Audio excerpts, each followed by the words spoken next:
É com muita alegria que nós damos início ao quinto episódio do Pod Siga.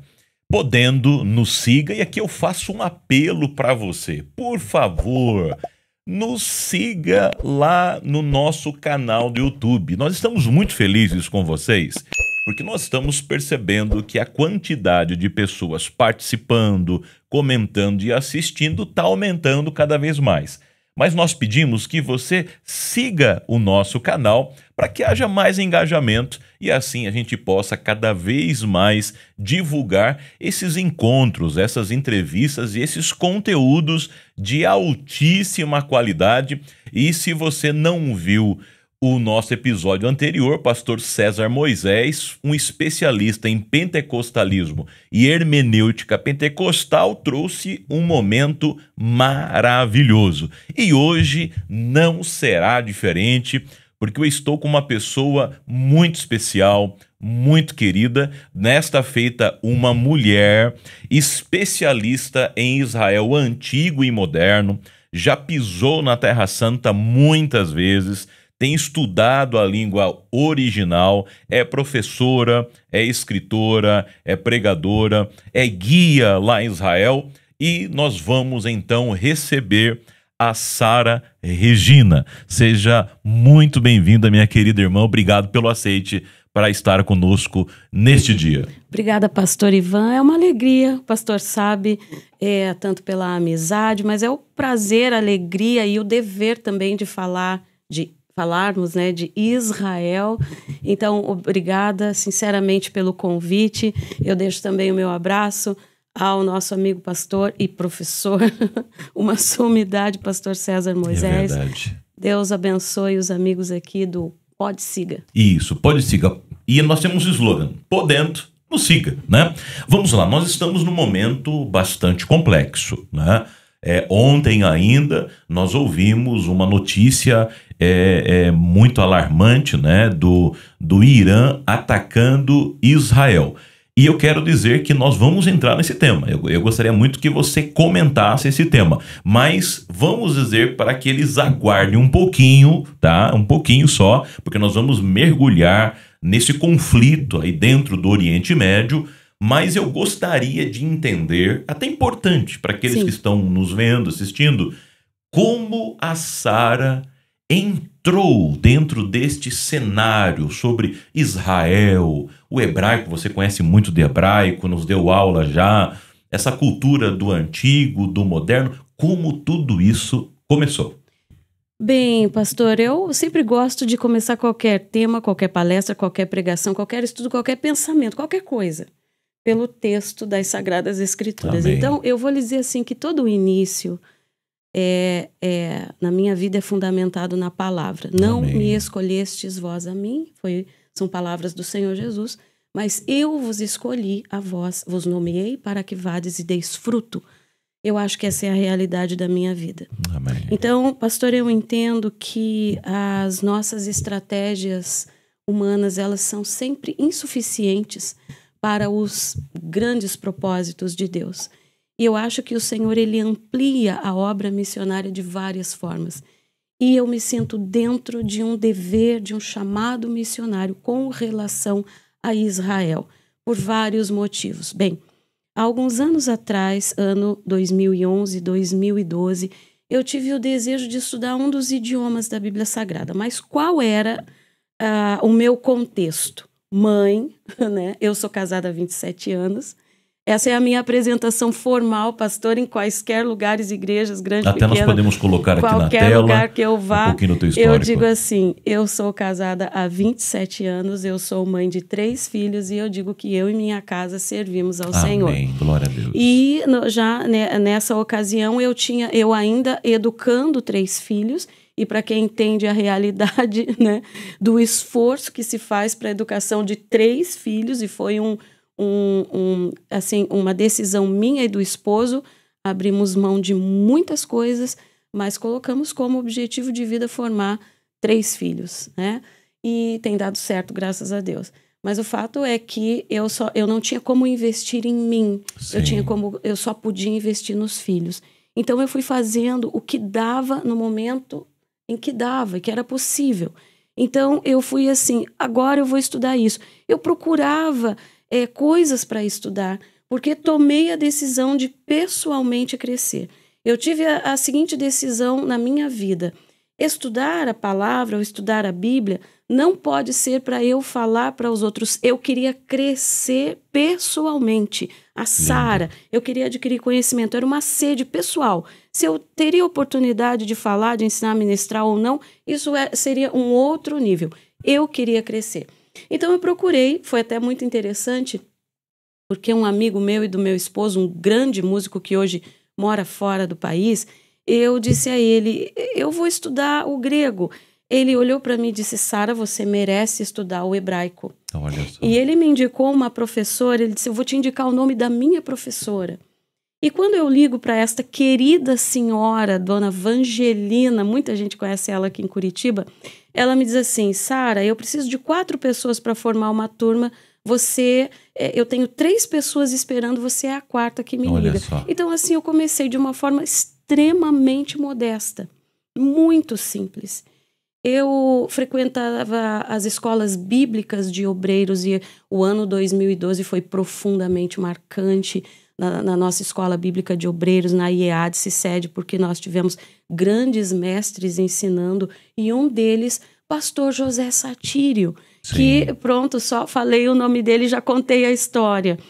Um nome profundamente ligado à missão. Sim. E eu nunca fiz isso, pastor, mas naquela escola bíblica eu fui pedir uma bênção do pastor José Satírio. Então eu entendi que a partir do estudo do idioma, né, quando fui a primeira vez depois para Israel, eu fui me sentindo cada vez mais inserida nessa cultura até o dia que uma amiga judia, que tem uma história incrível, porque o pai dessa querida amiga, ele sobreviveu ao Holocausto se escondendo nas florestas da Polônia. Isso é uma história verídica, né? Tem filme com relação a isso e tudo mais, enfim.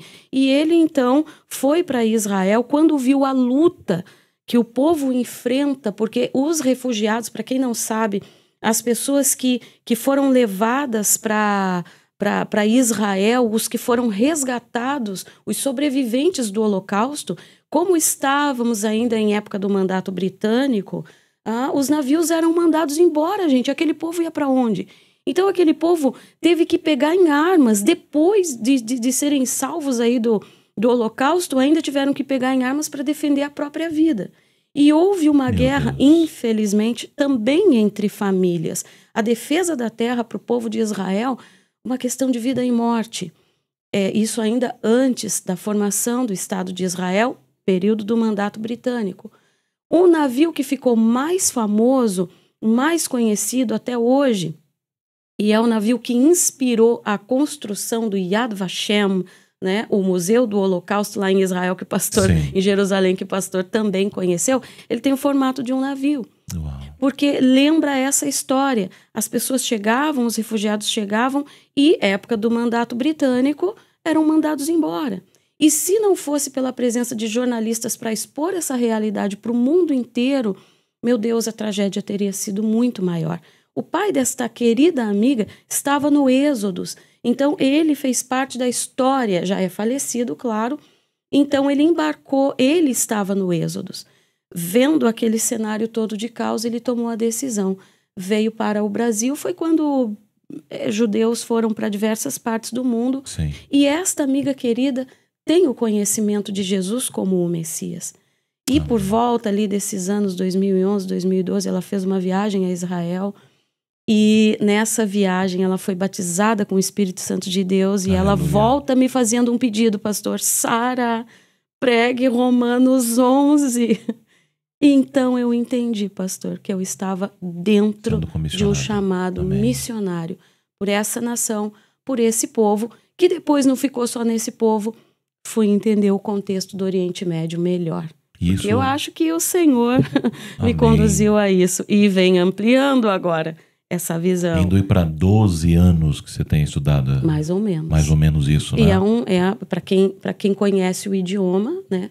sabe que é um estudo que não para. Exato. Porque depois daquela base que todo mundo tem, que em qualquer faculdade teológica você tem, Sim. aí eu falei, desculpa a minha honestidade, não quero pronunciar o hebraico assim. Então, Sim. para fins acadêmicos está ótimo, né? Exato. Aí a gente chega em Israel, aí você não comunica absolutamente nada. E se você chegar em Israel dizendo, pega na mão o Tanakh, vão perguntar o que é isso. Então, eu fui me dedicar um pouquinho mais a entender e a aprender a pronúncia correta do idioma moderno também, né? Então, e foi, meu Deus, pastor, é algo que eu duvido que um dia acabe na minha vida, né? É algo apaixonante, né?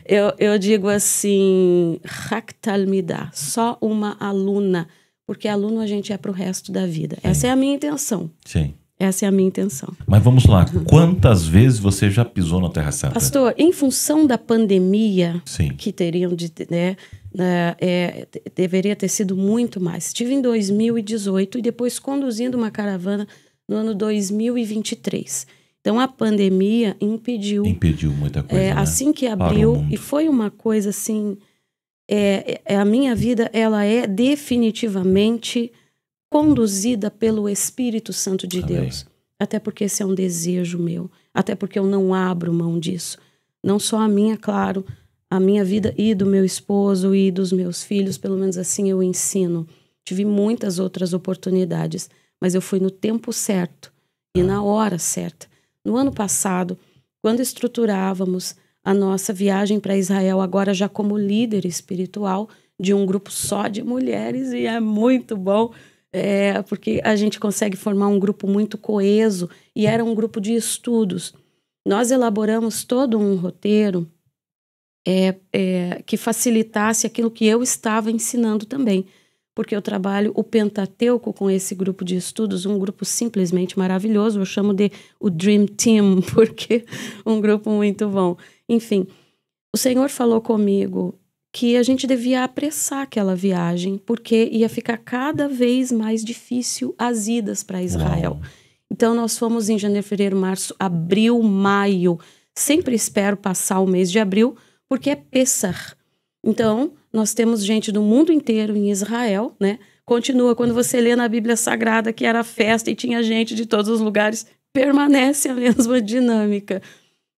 Então, espero cheio, passar abril, pelo menos a segunda quinzena, e tudo muito mais caro, mas enfim, maio é uma época maravilhosa para a gente viajar para Israel. Fomos, e foi uma viagem singular.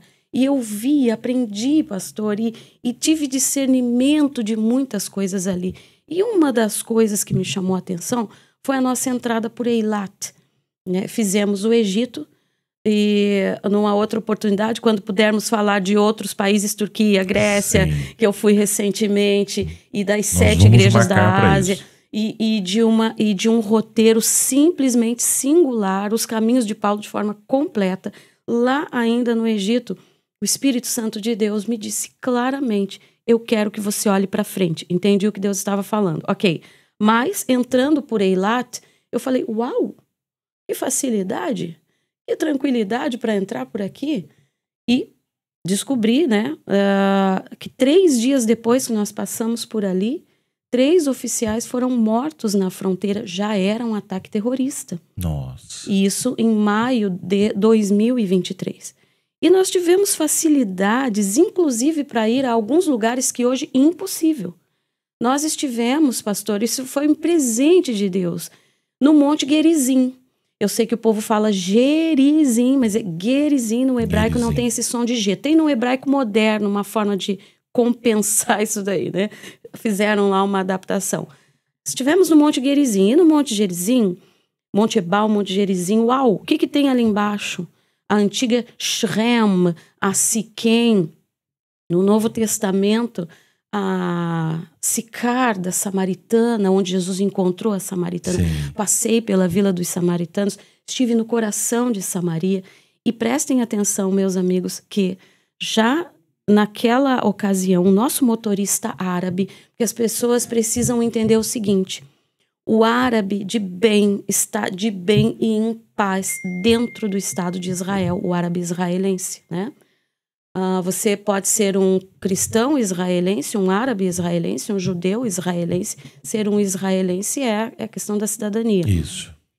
Quando descemos no Monte Gerizim, ele falou, aqui eu não desço. Porque a Siquém do Antigo Testamento, a Sicar do Novo Testamento, é a atual Nablus, o maior foco terrorista dentro da Cisjordânia. É uma fábrica que produz terroristas. Hoje é a cidade de Nablus. Para quem assiste aí, eu gosto do seriado Falda, as pessoas vão lembrar que toda a história, o coração da história está ali na cidade de Nablus. Veja, pastor, o motorista árabe, ele não desce e não descia. Ele falou, aqui eu tenho medo. Nossa. Porque eles conhecem a realidade daquele lugar. Uau. Ali na cidade de Nablus existe um assentamento que é controlado pela ONU, que fere as próprias regras da ONU. Uau!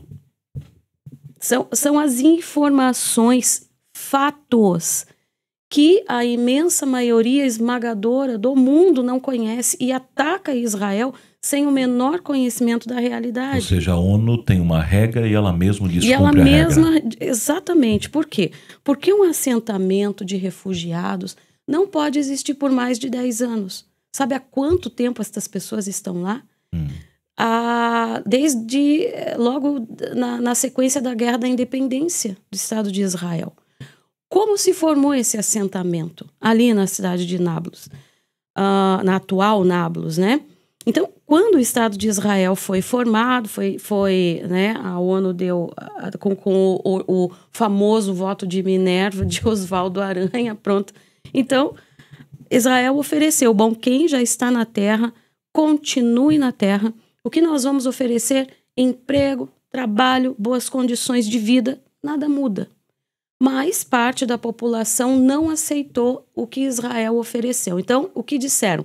Povo abençoado dessa região, podem deixar as suas casas, nós vamos fazer guerra, nós vamos varrer Israel daqui. Nossa. E quando nós limparmos de novo a terra, vocês podem voltar para as suas casas. Isso aconteceu?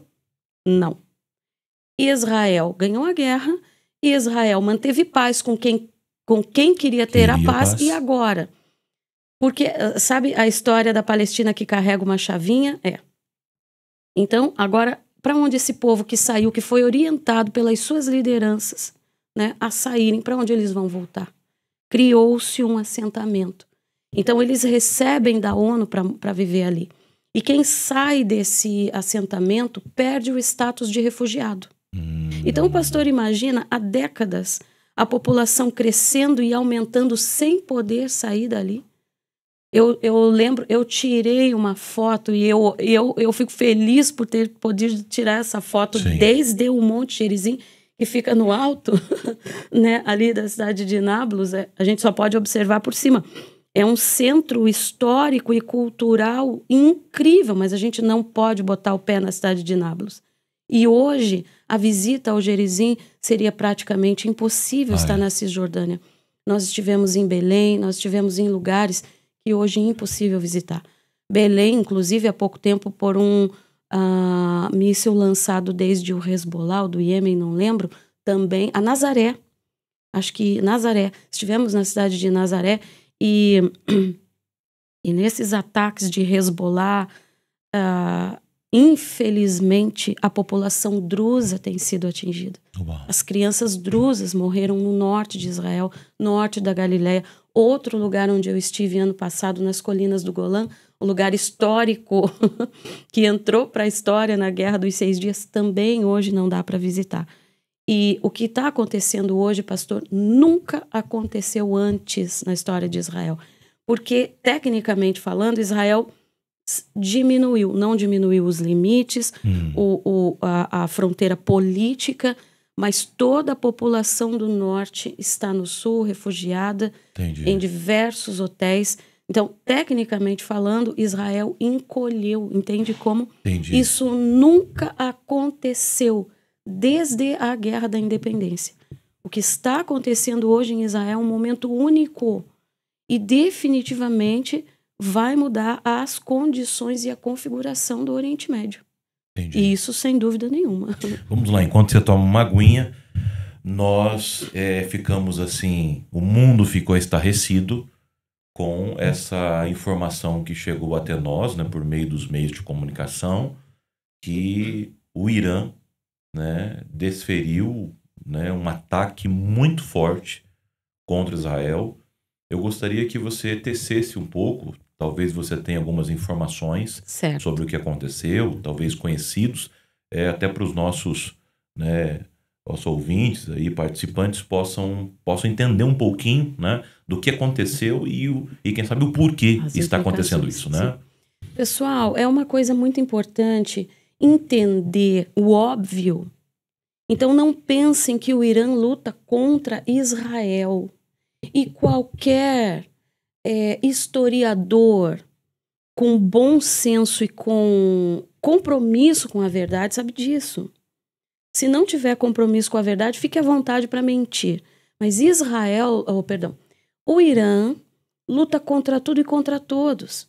Então é uma ilusão tão absurda pensar em se aliar ao Irã, porque todo mundo sabe que o Irã faz guerra contra tudo e contra todos. O Irã não é só uma ameaça para Israel. O que Israel faz contendo os grupos terroristas é aliviar a barra para o mundo. Nas últimas semanas, Israel eliminou mais líderes terroristas do que os Estados Unidos conseguiram em décadas perseguindo os autores dos ataques do 11 de setembro. Sim. Nasrallah, que morreu, o chefe, o líder do Hezbollah, também esteve por trás dos atentados do 11 de setembro. Ou seja, aquilo que os Estados Unidos está tentando há muitos anos, Israel foi fazer. lá e fez. Aliás, hoje esse é um dos problemas para a liderança xiita, porque a liderança xiita no mundo islâmico é uma minoria extremamente violenta, que domina sobre uma maioria sunita que quer viver em paz.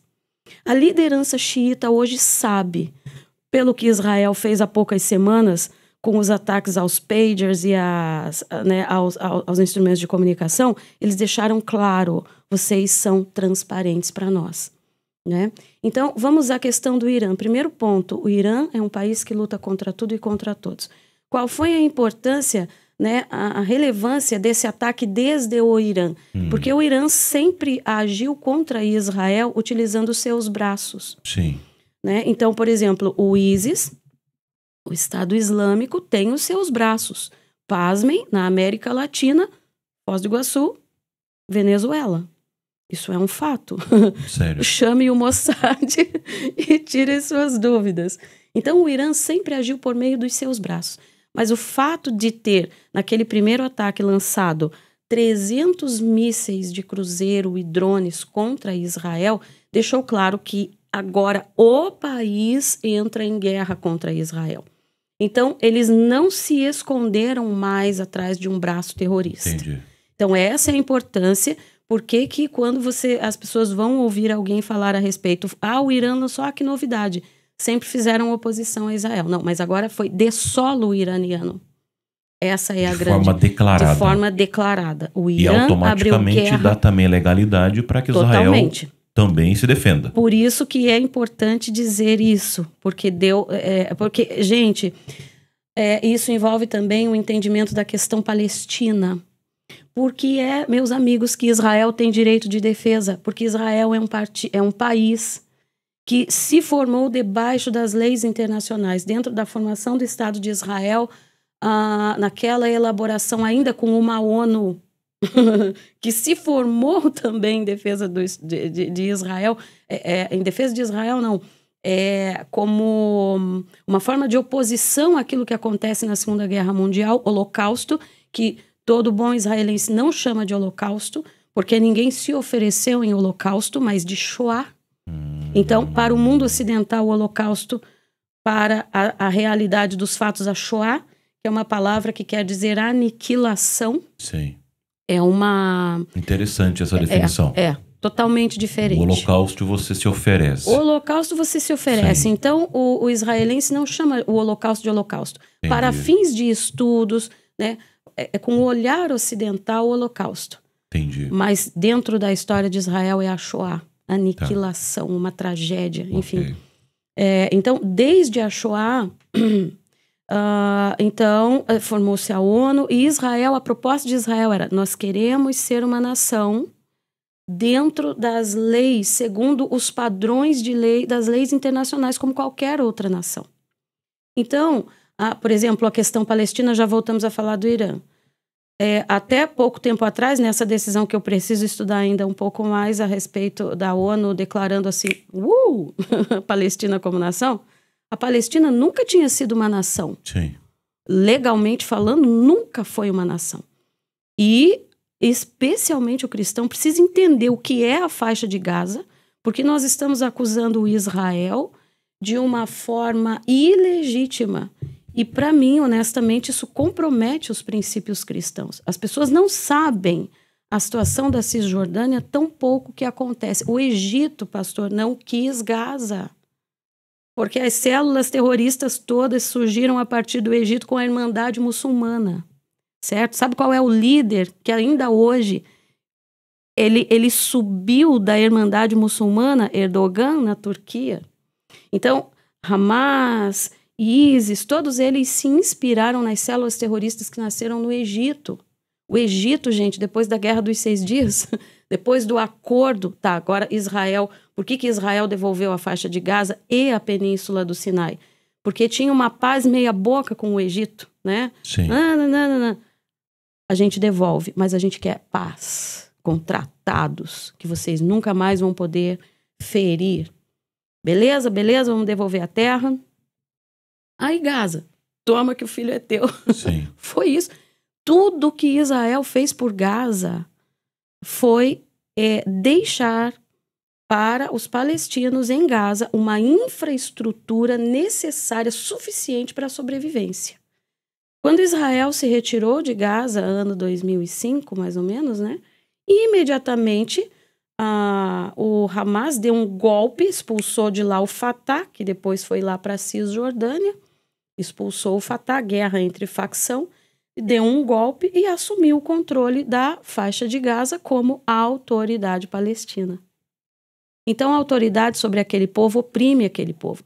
Então, se você tem esse pensamento, devemos orar por todos, meu irmão cristão, então lembre-se que o palestino também é vítima dos grupos terroristas, né? Bem, é uma minoria dominando uma maioria. É uma minoria dominando uma maioria, porque é assim no radicalismo islâmico, Sim. Sempre.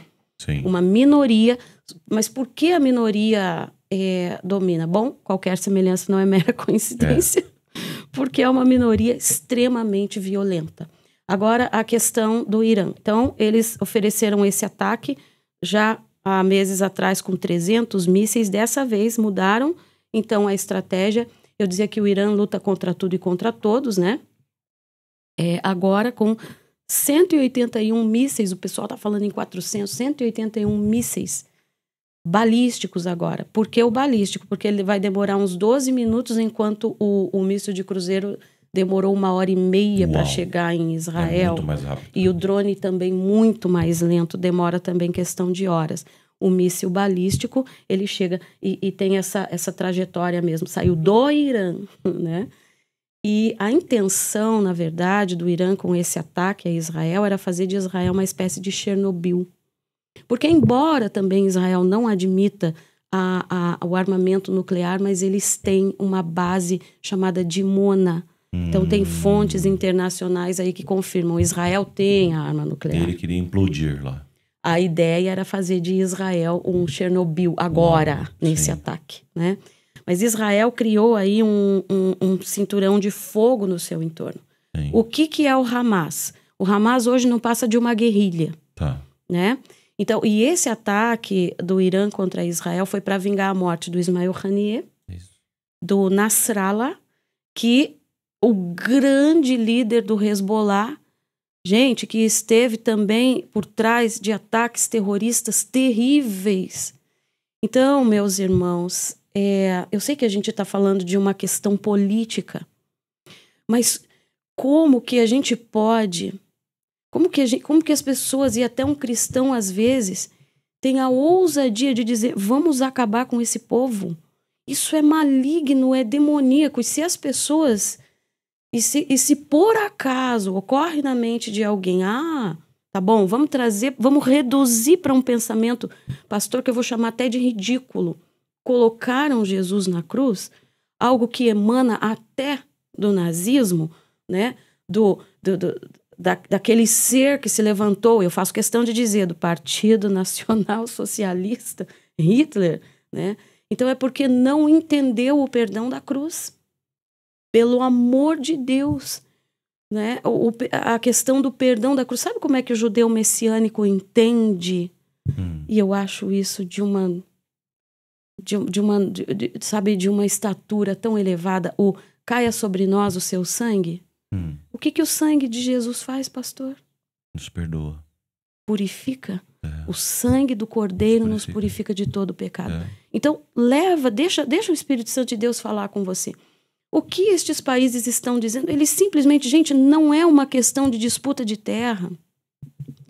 Olhem no mapa. O Israel, que nasceu a partir das organizações, dos ajustes com as Nações Unidas, era ridiculamente uma colcha de retalhos. Israel chegou no que é porque teve o direito de se defender em guerras como a Guerra dos 6 Dias, né? Que também tem uma história fantástica por trás. Israel se defendeu de 7 países extremamente bem armados e que tiveram seus exércitos treinados, porque aí ainda isso evoca o mandato britânico, né? Ocasiões anteriores, circunstâncias anteriores, países treinados por França e Inglaterra. Uau. E Israel estrategicamente atacou primeiro o Egito com uma quantidade de aviões ridícula, né? E venceu a Guerra dos 6 Dias. Pessoal, quando a gente vai ao Egito, a gente passa por o Egito tem anualmente, se não me engano, no dia 6 de agosto, uma comemoração, um feriado nacional que comemora a vitória na guerra.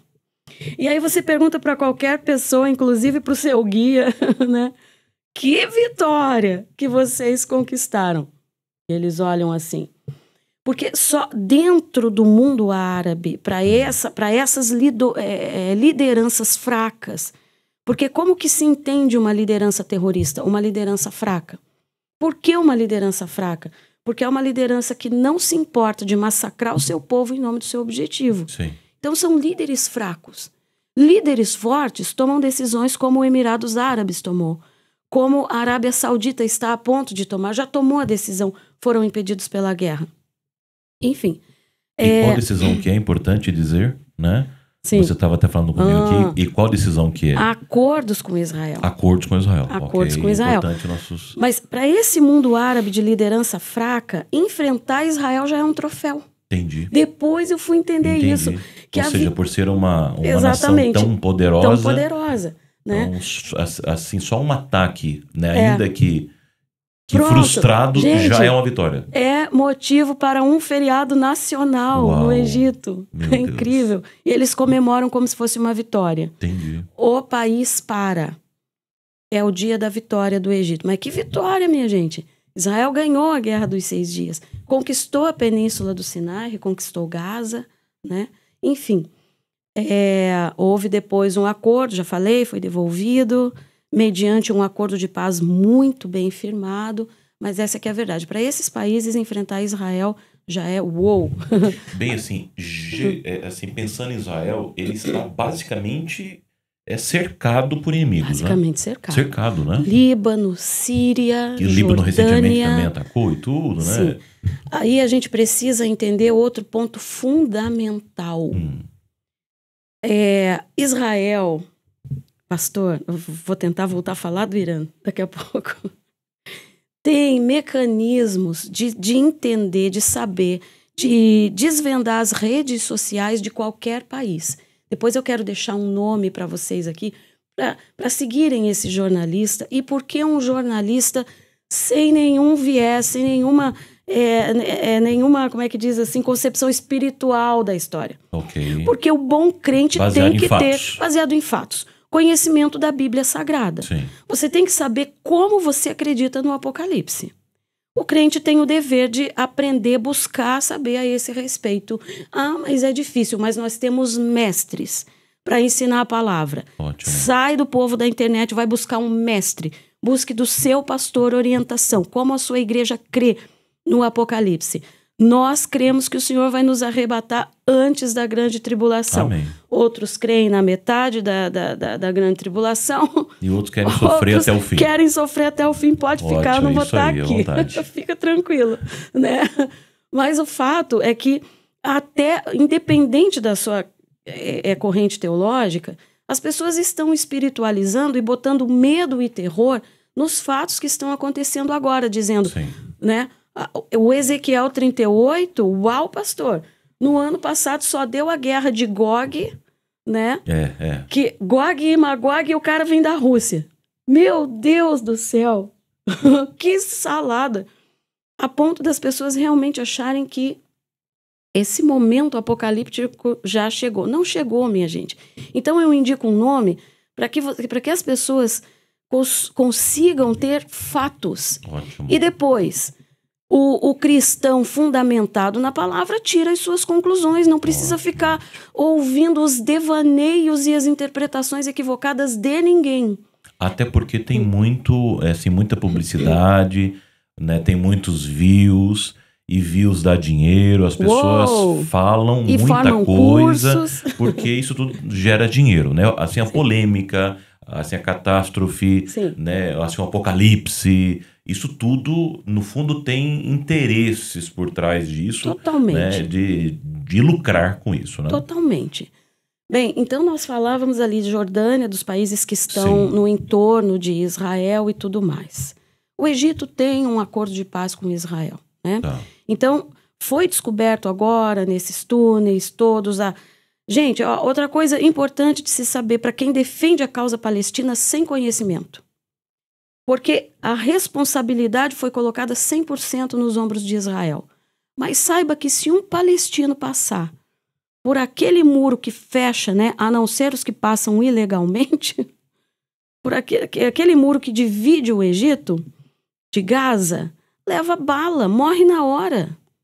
Ou qual país abriu as suas fronteiras para receber palestinos? A Jordânia fez isso? Não fez. Deixa eu ver. Nem a Cisjordânia, minha gente. Lá, a autoridade palestina também foi um líder terrorista, líder do Fatah. Qual é o nível de responsabilidade que estes países trazem para com a causa palestina? Por que só Israel? Está na hora da gente usar a inteligência, e eu vou além, a inteligência espiritual. Como, pastor, eu me pergunto que as pessoas assimilam qualquer coisa nos dias de hoje. O inimigo deve ter trabalhado muito assim para deixar a capacidade de interpretação, de discernimento muito lá no fundo. E aí o texto diz isso, né? Que queria cegar o entendimento mesmo, sim, né? Para comprar qualquer história, sim, assim, né? Então, eu falava há pouco que não é uma questão territorial. Que é o que muita gente acha. Né? Que acha, que pensa... É um nível simples, né, da análise, né? Pastor, é pior do que o senso comum. Sim. Entender só dessa forma, sabe? Não é uma questão de terra. Não é uma questão de economia. Porque há dados que comprovam. Podem pegar o que era aquela região. Gente, até no mandato britânico. O que era aquela região, se havia desenvolvimento e se havia tecnologia. Aliás, coloca aqui, acende uma luz vermelha na tecnologia. Pastor esteve em Tel Aviv. O pastor visitou empresas em Tel Aviv. Da onde vem a tecnologia do mundo, pastor? Sim. E eu lá tive assim, uma grande percepção de que a gente ouve muito falar do Vale do Silício, né? Uhum. Eu não tive o privilégio de ir lá ainda. Mas o que Israel tem de tecnologia é absurdo. Agora, e não chega para nós aqui o que tem lá. Anota esse ponto. Eu visitei startups, visitei universidades. As universidades formam os alunos para serem Sim. tremendamente disruptivos. O Sim. que eu vi lá, né, não tem nem como comparar, falar. É algo assim que fora. é inimaginável, né? É fora do comum. Aliás, eles vivem fora do comum. E eles dizem muito bem que a grande mola propulsora deles é a escassez. Como eles estão num país onde tudo falta, né? Então a terra é seca, tudo falta. Eles tiveram que fazer do nada tudo. E a gente começa a ver a Bíblia aí, né? É algo maravilhoso que... Pastor, senão a gente... anote essa palavra que a gente está falando agora, tecnologia. Sim. Esse é o fundamento de todos os acordos que se fazem, que o Oriente Médio faz com Israel. Tecnologia. Quem pensa que Israel sobrevive do turismo está equivocado. Faz parte do processo, mas não é a principal fonte. A tecnologia é a chave da sobrevivência de Israel. Isso eu estou falando a olhos humanos, né? Sim. A chave da sobrevivência de Israel é ter sido guardador dos oráculos de Deus e o compromisso que Deus tem com esse povo, ponto e acabou. Amém. E daí, da onde isso, Massara? Do Gênesis ao Apocalipse, está lá. Tá lá. É o Senhor dos Exércitos guardando. Eu uso as palavras do apóstolo Paulo, que chora também pelo seu povo por acaso. Israel caiu para que ficasse prostrado de maneira nenhuma. Se o tropeço de Israel trouxe uma glória tão grande para o mundo, imagine Israel em sua plenitude. Então, calma, respira fundo. E a gente aqui que é o ramo enxertado, eu posso usar uma expressão bem baixa aí o ânimo, porque também a palavra diz que se ele não poupou nem o ramo natural, o enxertado, então preste atenção, né?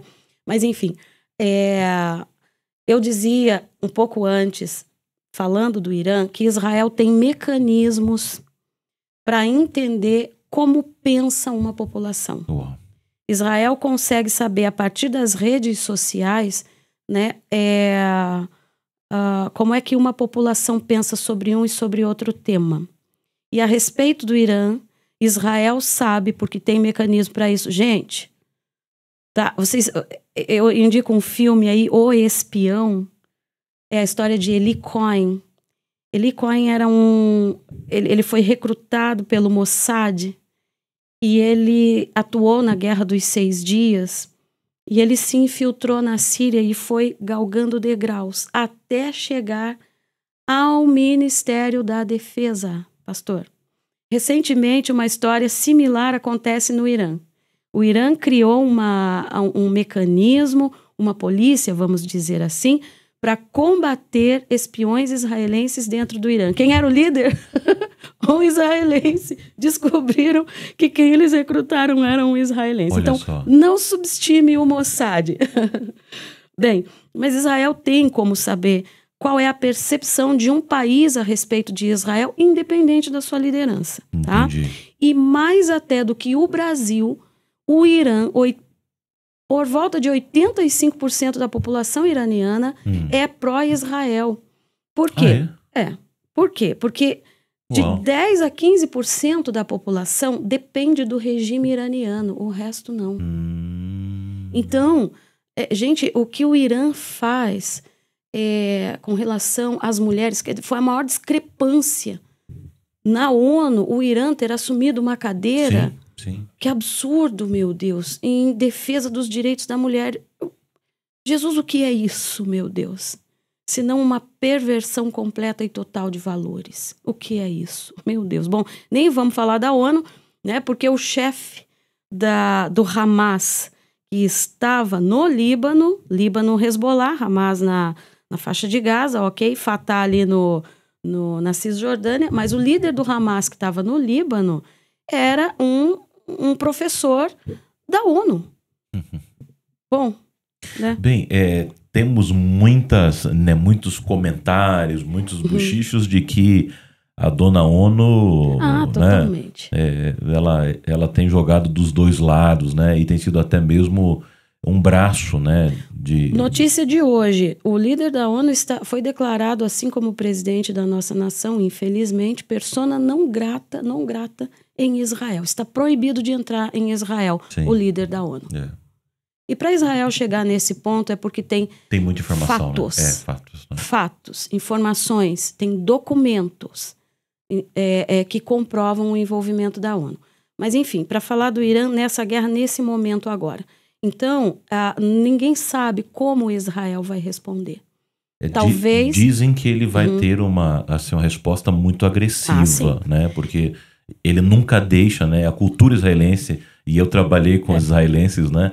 Se alguém fere ele, se alguém tira algo dele, ele nunca deixa isso barato, né? Não, depois do Holocausto nunca mais vai deixar. Nunca mais, né? Nunca mais vai deixar. E é duro porque, assim, o mundo tá vendo isso e agora Israel vai se defender para tentar, né, matar os líderes.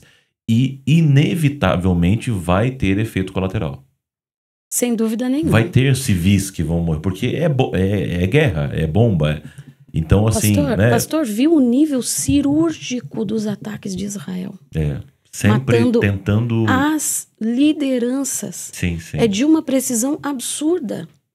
Então, ouvi ontem o Dr. Henrique Zimmermann falar, é o repórter que eu indico para quem quiser ter notícias de fato. Se repita, por favor, que é importante. Henrique Zimmermann. Ótimo. Tá? Hoje é o repórter mais premiado no mundo. Uau. Então, eu repito para os meus amigos, os meus irmãos em Cristo, gente, a palavra é um dever conhecer.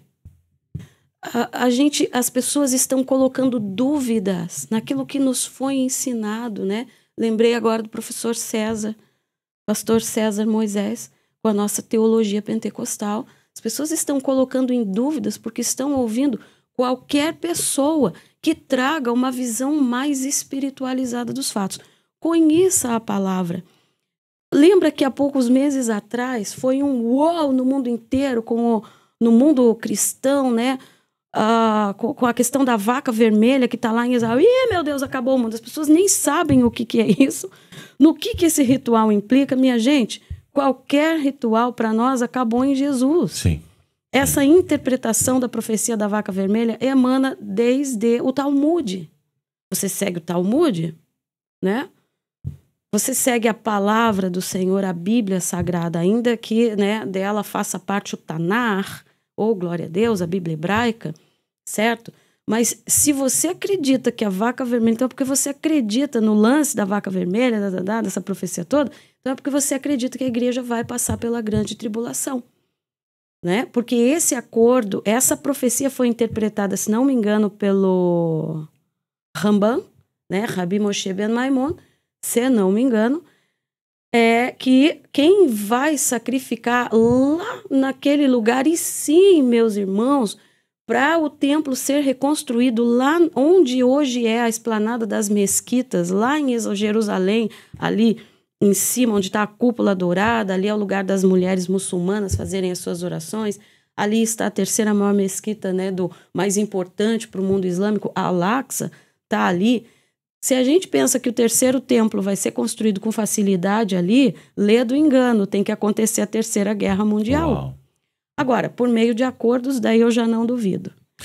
E a gente falava de acordos, né, pastor? Isso. Cristão tem que prestar atenção nos acordos. Ótimo. Agora, olha só, tem um negócio que você comentou comigo e eu queria entender até onde você sabe sobre isso, que é, assim, nesse tabuleiro, financiamento do terrorismo e o apoio dos Estados Unidos. Como é que está isso? Porque assim, a gente fala muito do Oriente, mas o Ocidente também participa diretamente ou indiretamente, né? E muito.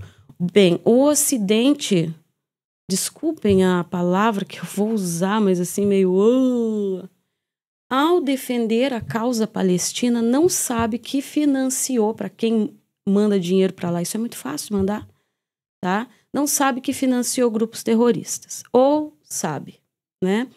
Porque os países árabes, o Oriente Médio, os países que têm mais proeminência, eu não estou falando de Irã, né? Nós temos ali o Catar, o Bahrein também, mas o Catar é um dos maiores financiadores do terrorismo, Irã, claro.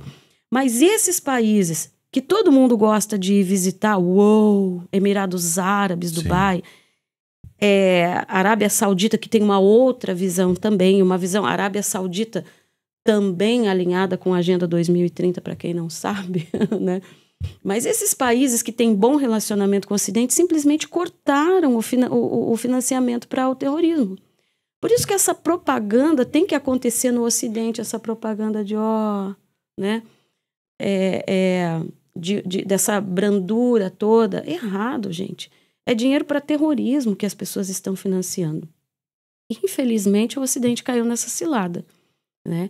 E essa falta de ação de Joe Biden totalmente contribuiu para o contexto que está acontecendo agora. Porém...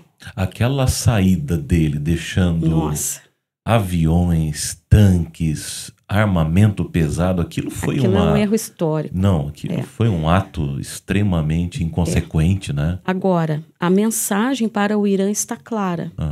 Porque os Estados Unidos têm porta-aviões, né? Tem navios de guerra no Mediterrâneo, em outro mar, que anotei aqui, esqueci, e no Golfo Pérsico, lá no pé do Irã, um dos maiores navios de guerra americanos. Está lá no pé do Irã. Então, o contexto está sério. Eu dizia para o pastor que esse eixo aí, olha, Rússia, China e Irã, né?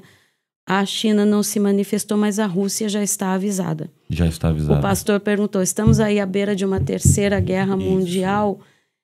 Eu não sei, mas vai haver mudanças nesse contexto. É uma incógnita para todo mundo ainda. O mundo, ele tá no barril de pólvora, né? A Rússia, mas que é um momento... China, exatamente. Né? Agora... Pastor, desde a criação do Estado de Israel, ano 1948, desde a Guerra da Independência, vamos colocar assim, Israel nunca viveu um momento como está vivendo agora. E desde então... esses países que ameaçam a sobrevivência, a existência do Estado de Israel, e não é uma questão de terra. Quem pensa que é uma questão de terra é porque nunca olhou o mapa na vida. Definitivamente não. É um país, né? Bem, estrategicamente, né? Ele está ali no meio, né? Mas o território é insignificante. É um cisco no mundo. Com 2 horas, com 2 dias você atravessa, assim, você conhece todo o Estado de Israel. Pega um carro, você vai eu vou usar um termo bíblico, né, que não são mais esses limites, mas vai de Dan até Beersheba, né? Você vai do Oiapoque ao Chuí de norte a sul, enfim. Deixa só eu voltar na questão do financiamento. E o apoio dos Estados Unidos. Estados Unidos, né? Hoje a gente sabe que Israel tem uma base nuclear, diz que não tem arma nuclear, mas tem, né, a base de Dimona. Já disse aqui no nosso começo que a intenção do Irã era fazer de Israel uma Chernobyl, né, um grande desastre ali. Não conseguiram, porque Israel, com os seus sistemas de defesa, interceptou os mísseis, e os que não são interceptados é porque eles vão cair em área que não tem população. Quando não é interceptada, porque vai cair no mar. A gente não tem nenhuma informação de mortos e feridos. Não, mas temos a informação de um ataque terrorista ontem em Jaffa. Ah, sim, esse eu vi mesmo. E esse é de doer o coração, porque a gente passeia em Jaffa, quer dizer, hoje está... Yafo. A Yafo tem uma importância histórica, cultural muito importante, porque foi ali que Pedro recebe a visão, e ele vai do lençol, e ele vai, porque na verdade dentro, acho que é a primeira pregação para os gentios, né, que segue ainda a ideia de Jonas lá atrás, que remete a Jonas, porque foi dali, daquele porto, que ele se mandou para não ter que pregar para os ninivitas. E tem até uma baleia, tirei foto lá, onde Deus falou muito comigo ainda, foi lá. Aquele lugar é muito especial, então doeu meu coração por esse ataque. Então, assim, a gente pode usar um pouquinho o bom senso e entender e ver que mesmo dentro dessa guerra, Israel ataca alvos militares. Eles atacam sem dó nem piedade a população civil. Bom, nem vamos falar no 7 de outubro. Agora, para a gente saber, pastor, para a gente pensar como é que vai ser esse ataque, esse contra-ataque. Ataque não. Eu não vou usar a palavra que a gente está aqui numa estatura muito menor, eu sei, a gente não tem aí o poder de uma rede de televisão, mas uma rede de televisão que não é fiel aos fatos, para mim, perde também a sua credibilidade. Não é um ataque, é um contra-ataque. Né? Como que Israel vai fazer isso? Não sabemos, que tem muitos fatores. Por exemplo, hoje começa Rosh Hashanah.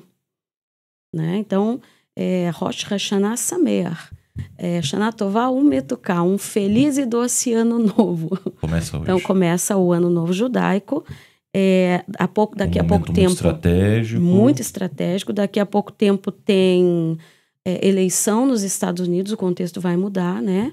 Eu não estou dizendo vai mudar nos Estados Unidos, mas faz parte... tudo mexe, tudo né? mexe naquela... O maior porta-aviões americano está ali, já falei, ali no Golfo Pérsico, no pé do Irã. No pé do Irã. Ou né? seja, então, o Irã está... dependendo do que acontecer, pode... devidamente avisado. E outra coisa importante, existe uma coalizão com países árabes que tem impedido que esses ataques cheguem em Israel. Um deles, a Jordânia, só que eles não se abrem.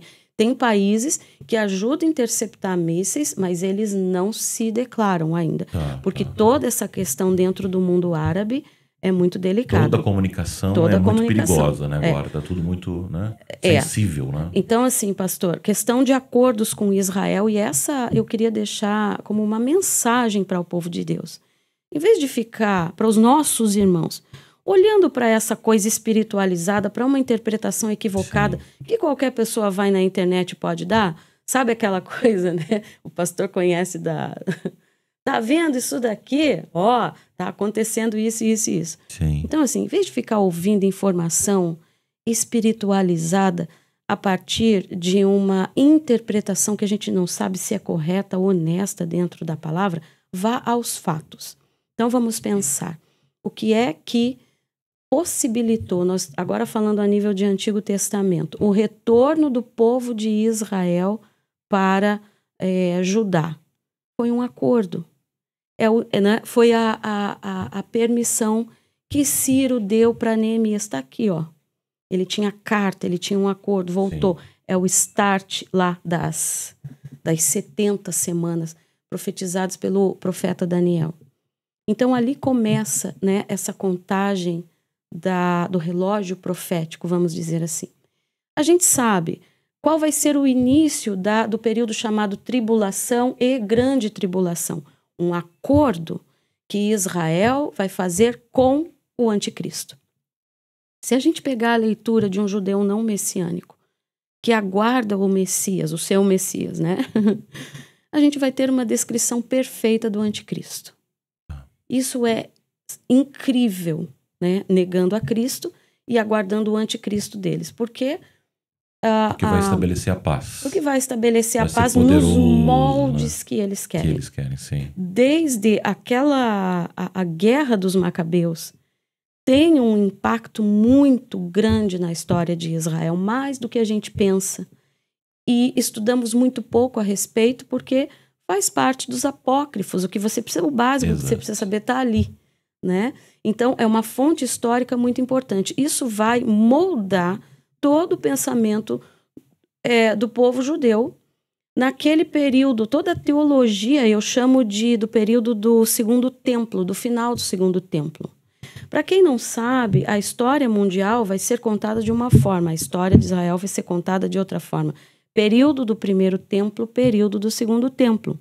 Como começa o período do Segundo Templo? Com o retorno do povo de Israel para ajudar a reconstrução, Esdras, Neemias, vão retomar a lei, tem uma mudança profunda na teologia, em tudo na nação de Israel. Tudo muda a partir do cativeiro babilônico. Então, nasce também o período do Segundo Templo, né? Então, nós chegamos ao período do final do Segundo Templo com a destruição, anos 70, né, do Segundo Templo, General Tito e toda a história que a gente conhece. Então, esse padrão messiânico que os judeus esperam, ele se molda muito naquele período rasmoneu que antecede ali a vinda de Cristo.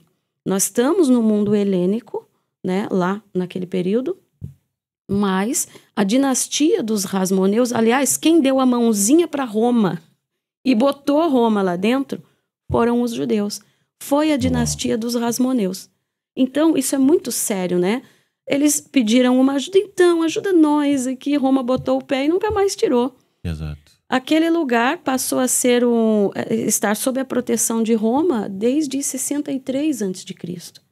E aquele vigor da família dos Macabeus, o período Hasmoneu, moldou essa ideia messiânica muito mais até do que o que já se tinha registrado a nível de literatura intertestamentária. Porque o conceito messiânico está lá nos livros extracanônicos, está no Antigo Testamento, para nós, mas também está nos livros extracanônicos e está na literatura dos essênios da comunidade sectária de Qumran. Perfeito. Então, até hoje, a ideia messiânica é daquele libertador, como foi um Judas Macabeu. Entendi. Então, chega um Jesus falando de um reino de Deus que não está aqui, não confere. Amor e tudo, né? Vamos lembrar dos queridos discípulos, Senhor. Olha, pastor, ainda a necessidade que o judeu tem de ver a sua terra restaurada. Então, Senhor, vai ser nesse tempo, já com Cristo, depois de ressurreto, indo para o céu. Meu povo, não convém a vocês saber isso, nem os tempos, nem as estações. O Pai reservou para a autoridade dele. Sim. Tipo, segue a vida. Vão para Jerusalém, lá vocês vão receber revestimento. Basicamente, essa é a orientação para nós ainda hoje, né? Então, a ideia messiânica, ela está totalmente fundamentada na restauração de Israel aqui. Então, pastor, preste atenção. Acordos. Sai dessa ideia do povo que espiritualiza tudo e cada um dentro de um viés que traz confusão. Sim. Né? 2020, 2019, já desde antes ainda, acordos de Oslo, enfim, isso tudo dá para ser estudado. Mas em 2019, Israel assinou um dos seus acordos mais importantes, que são os tratados, os acordos de Abraão, com Emirados Árabes e com outros países também do Oriente Médio. Nesta guerra iniciada o ano passado pelo Hamas, Israel recebeu colaboração do Emirados Árabes. Hoje um israelense vai para Dubai com a maior tranquilidade, e igual um brasileiro vai para Dubai. Não é bom frequentar Dubai, gente? Pois é, tem acordo com Israel. Sim. Então, as pessoas precisam tirar essa ideia de que uma liderança terrorista vai fazer bem para o seu povo, para a sua população. Exatamente. Terrível engano. Então, quem se dá bem com Israel é quem tem acordo com Israel. Então, a gente tem 2 pontos para pensar aqui. Tá, pastor?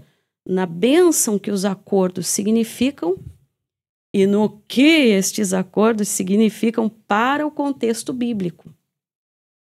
É já o período do fim? Não. Nós estamos lá naquela metade de Mateus que Jesus falou, olha, vocês vão ouvir de guerras, rumores de guerras, peste. Não temam, nós estamos vivendo esse tempo. Os últimos dias. Aquilo que Jesus falou, Evangelho segundo escreveu Mateus, capítulo de número 24. Ponto. Agora, que os acordos, e vai demorar ainda, minha gente, mas eles vão desenhando uma mudança no Oriente Médio que vai culminar com um acordo lá, agora com o Anticristo, o grande acordo. Descobrimos a pólvora, agora o mundo está em paz, não tem dúvida nenhuma. Porque não faz sentido fazer um acordo com o Anticristo que a gente não sabe de onde vem, ok? Cada um tem as suas conjecturas, se não tiver paz com o Oriente Médio. Sim. Então, todo esse processo de paz com o Oriente Médio desenha, sim, o desfecho para um acordo com o Anticristo. Então, eu sempre digo assim, você quer saber, com o pé no chão, e tendo a sua percepção clara da palavra, quer saber o que está acontecendo? Fique de olho nos fatos. Sim. Isso é muito importante. Nos acordos que Israel faz, né? Isso é extremamente... Agora, aí que eu disse para o pastor, que a palavra-chave é tecnologia. Por que o pastor acha que estes países têm buscado, inclusive a Arábia Saudita, paz com Israel? Entendi. Porque Israel tem o que o mundo não tem. Com Tecnologia. Certeza. Com certeza. Esse é o centro dos acordos. E tem uma última pergunta que eu queria lhe fazer. Os terroristas, né, os grupos terroristas têm dito que Israel não vai passar de 80 anos. Sim. Né? E ele está agora com 76. 76 anos. O que a gente pode ver com relação a isso? Existe algo sendo planejado por eles? isso é uma profecia ou uma promessa? Como é que é Não, isso? isso não é uma profecia, isso é uma promessa. Uma promessa. E isso está sendo levado em conta. Porque quando as lideranças estão dizendo, os repórteres, aliás, para quem não sabe, tem mais repórter. Isso não é de hoje, não é por causa da guerra que arrebentou com o 7 de outubro, né, pastor? Mas sempre foi assim. Tem mais repórteres dentro de Israel do que em todo o continente africano. Uau. É muita gente. Então, quem queria procurar, assim, estar no centro daí desse mundo estava em Israel. Está em Israel. Mais repórteres só dentro de Israel, daquele cisco no mundo, do que em todo o continente africano. Isso é uma promessa que eu não gosto, assim, depois que aprendi mais a esse respeito, e até como cristã, de generalizar o mundo árabe. Sim. Por quê? Porque tem muita gente de bem. E porque a gente sabe que hoje nós temos muitos irmãos em Cristo. Amém. Que alcançaram, que receberam o Senhor Jesus como único, verdadeiro e suficiente Salvador a partir de experiências extraordinárias. Então, tanto pelo lado conhecimento humano, quanto pelo lado espiritual da minha vida, não gosto de generalizar. Mas vamos dizer assim, que esse universo radical, né, esse mundo radical, e não pensem que a luta é só contra Israel, você, meu irmão cristão, porque a bandeira terrorista é um termo que foi cunhado pelo Islã. Os povos do livro incluem judeus e cristãos. Então, não pense que a gente escapa dessa perseguição, porque não escapa. Mas, enfim, esse universo da jihad islâmica, o que é jihad? É a guerra santa. Esse universo da guerra santa islâmica, eles dizem que Israel não passaria dos 80 anos. Israel está agora com 76 anos. Então, dá para a gente realmente pensar. Por que o Irã mostrou as garras agora como nunca? Sim. Né?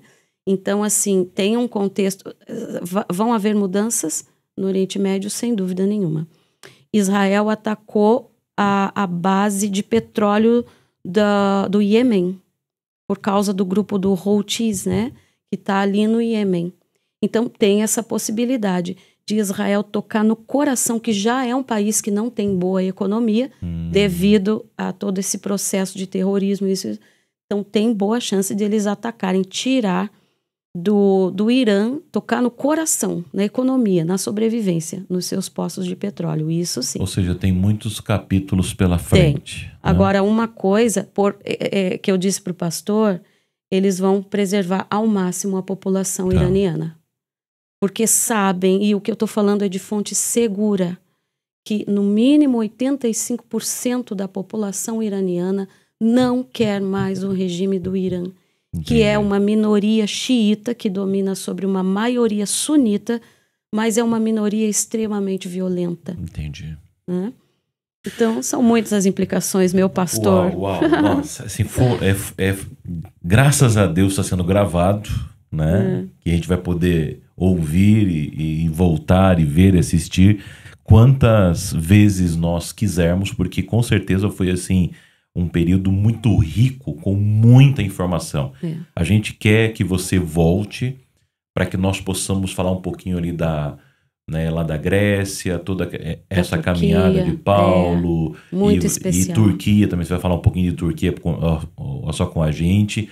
Mas assim, eu quero que você agora dê uma mensagem final, né, para o nosso público e também deixe as suas redes sociais para que as pessoas possam conhecer você, né, possam acessar o seu livro, né, a imagem, né, do perfeito, né, que é parte dos teus estudos, né, conhecer um pouquinho mais da Sara, né, quem sabe as mulheres queiram se inspirar, né, em você sim. e passarem a estudar, a ter seminários com você, te convidarem para palestras, pregações. A gente também quer que isso aconteça para que você, que é uma referência, alcance mais vidas aí.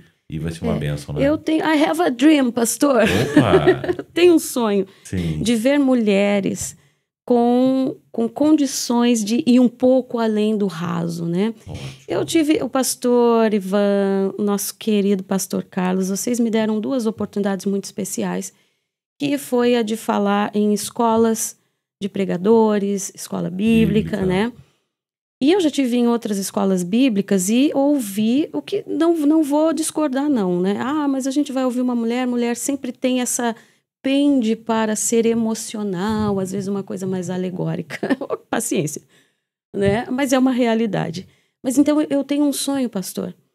Nós temos mulheres de um altíssimo nível de competência. Certeza. Outro dia eu estava fazendo uma pesquisa a respeito do apóstolo Paulo e eu chego no nome de uma teóloga, professora na universidade americana, e aí eu li o sobrenome, vou procurar saber a respeito de quem era, uma mulher. Eu falei, meu Deus, então quer dizer que nós temos grandes nomes de grandes mulheres, nós temos, é o nosso ambiente, é o ambiente doméstico, é a nossa prioridade, esposo, filhos, é o nosso lar, a nossa casa, mas as mulheres têm aí, tem muita competência para a teologia, para o estudo. Isso, com certeza. Eu gosto de pregar a Bíblia. Por que a gente tem que diminuir para a mulher um conteúdo? Sim, só porque é mulher? Meu Deus do céu.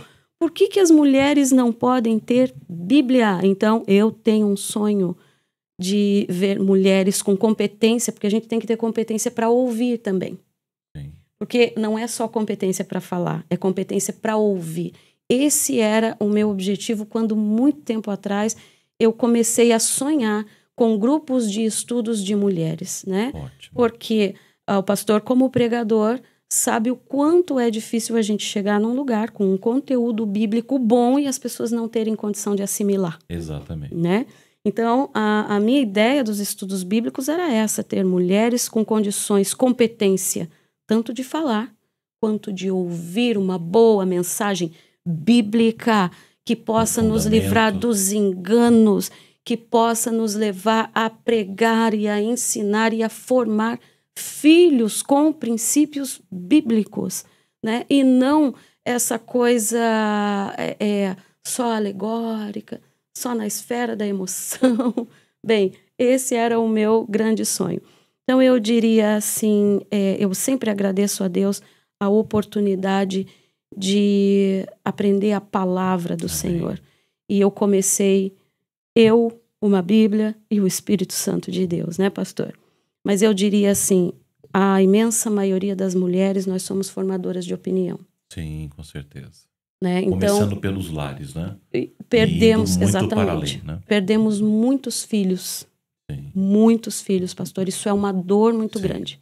Cada vez que a gente vai a um congresso feminino, a um retiro, a um culto, e a gente faz o convite, mãezinha, onde está o seu filho? Venha diante do altar, vamos orar juntos pelo seu filho, pela sua casa. O altar lota, pastor. E aí eu me pergunto qual foi a nossa competência para ensinar dentro da nossa casa. Sim. O quanto a gente confiou e delegou a autoridade de ensinar para os lá de fora, exato, pelo amor de Deus, pastor.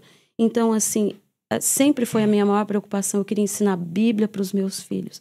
Eu queria que meus filhos tivessem a condição de filtrar o que estão ouvindo, né, mediante princípios bíblicos. E aí, meus irmãos, uma mensagem bem simples. Se você conhece a palavra, não tem o que vai te desestruturar. Amém. Amém. Não tem Essa guerra é a base, que né? te desestrutura. As pessoas estão vivendo com medo. Ah, mas vai ser assim mesmo. Mas quem diz que nós estamos autorizados a parar? Sim. Em momentos muito piores, pastor, que nos antecederam, ninguém estava autorizado a parar. É verdade. Vamos imaginar o cativeiro babilônico. Qual é a resposta de Deus para quem foi cativo para a Babilônia?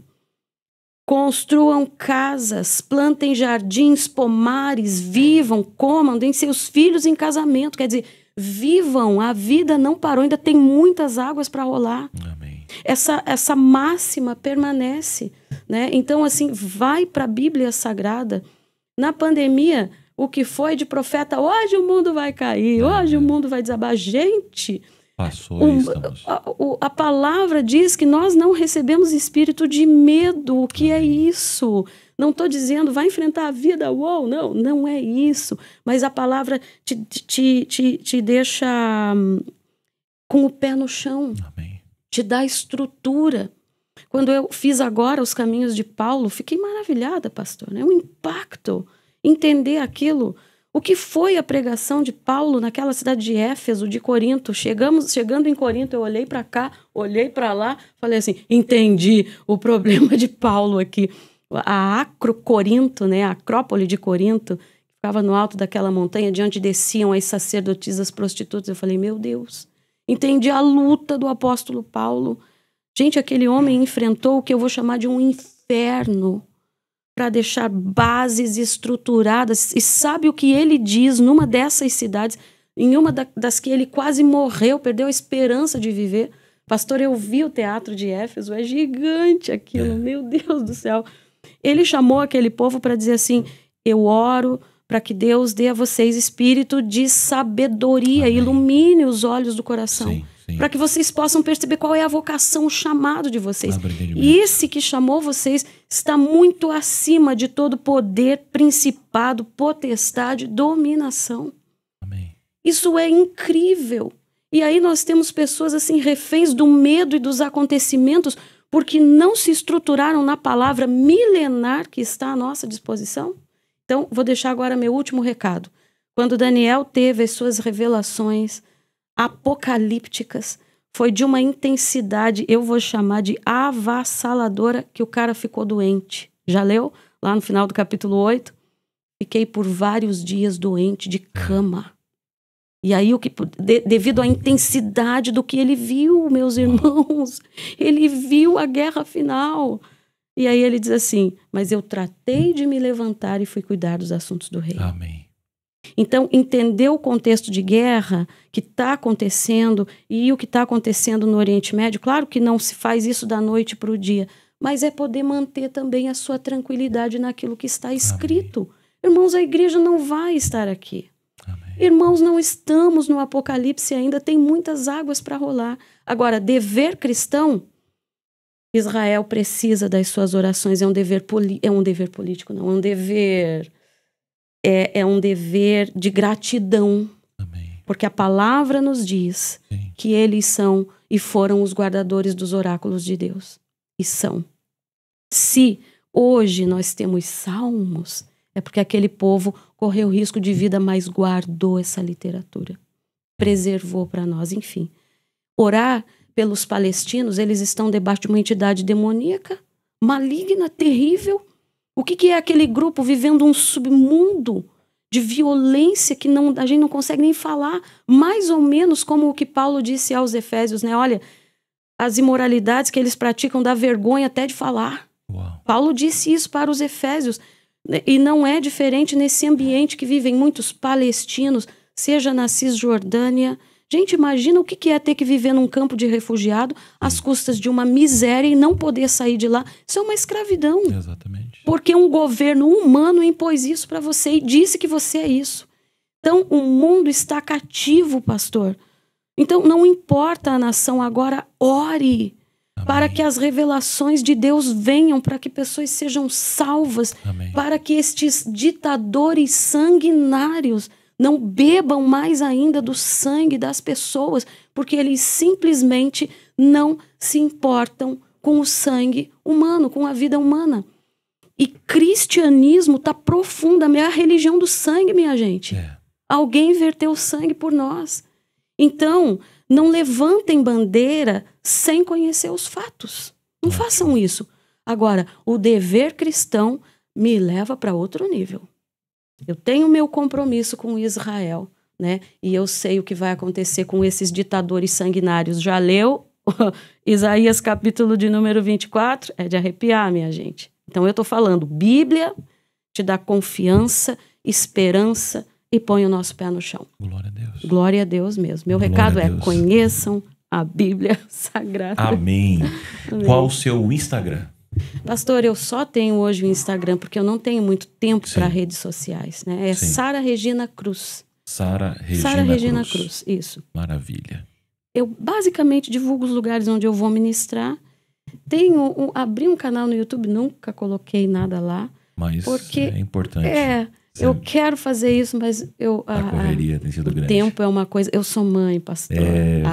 Verdade. Então, mas vou deixar isso para um outro momento. Já conseguiu evoluir muito. Já tenho um livro. Ótimo. Isso eu consegui fazer. Que bom. Sara, de todo o nosso coração, muito obrigado. A gente conseguiu o encaixe na sua agenda, a sua vida é muito corrida. Obrigado também pela família, né, pelo maridão que está junto aqui nos estúdios.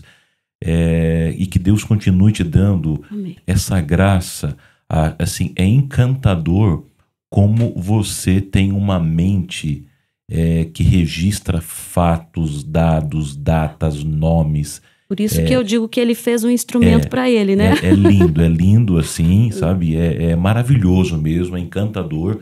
E obrigado por transbordar pra gente aqui um pouco, né? De tudo que você sabe, e a gente já fica pré-agendado para mais um encontro, e eu espero que os nossos participantes comam, bebam e possam usufruir muito bem disso, tá? Então Deus te abençoe muito, muito mesmo de coração. Amém, pastor. Eu é que sou muito agradecida ao senhor, ao pastor Ivan, um amigo, aprendo muito com o pastor Ivan. Obrigado. A liderança do meu pastor, que também é meu pastor Carlos Eduardo, ele sabe disso, mentor, né?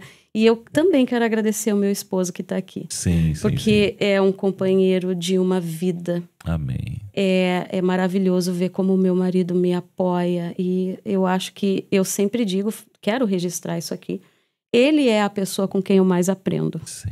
Tá, bom. pastor? Isso ele é a pessoa com quem eu mais aprendo. Amém. Então, deixo aqui o meu carinho e a minha Sem gratidão. ele, você não poderia ser o que você é, né? De jeito nenhum. Ótimo. Queridos, nós estamos terminando, infelizmente, mais um episódio do Pod Siga. Nós agradecemos mais uma vez a Sara, pedimos que você siga ela, Sara Regina Cruz, lá no Instagram, e nós queremos que você deixe aqui embaixo no nosso vídeo, aqui no nosso podcast, os seus comentários. Comente assim, como é que você está vendo isso, gostando ou não gostando, áudio, vídeo, enfim, participe. Também dispare para alguém, compartilhe com alguém, nos ajude que esse conteúdo tão rico, tão importante sobre Israel antigo, moderno, a parte política, enfim, toda essa estrutura que está sendo, né, criada e existe para defender Israel, seja conhecido de mais pessoas. Mais uma coisa, não deixe de curtir e seguir o nosso canal. Lembrando que o Pod Siga, podendo, nos siga, e até o nosso próximo episódio. Um forte abraço, um beijo no coração. Tchau, tchau.